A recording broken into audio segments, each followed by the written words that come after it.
Nayo-ke inhliziyo yami isiphinde ingiqhatha. Isinamathela kulo ongasiyo positive kulo negative wami kodwa still ngiya-attracteka.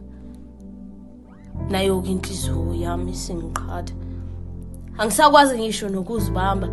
Uthandiwe, walahlwa, waphinde wathandwa. Okusho ukuthi wena ngempela lo emfunayo. Mina-ke lokho anginako ukunqanda. Kodwa phela inhliziyo yaze yangiqhatha. Phela lokudle kufunayo angiboni ukuthi ngiyokwazi ukukuphaka. Ibhodo alivuthwanga, umlilo awuvuthanga. Okusho ukuthi lokho abakubiza nge-chemistry ne-spark angikubonanga, ngikutholanga. Kodwa phela noma bekukhona emagameni akho lokho awungitshelanga.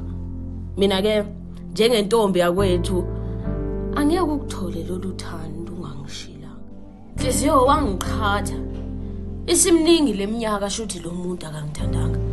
Uyongisiza-ke uxole nomqondo kuyomela uziphathe kahle wehlisa ukumcabanga.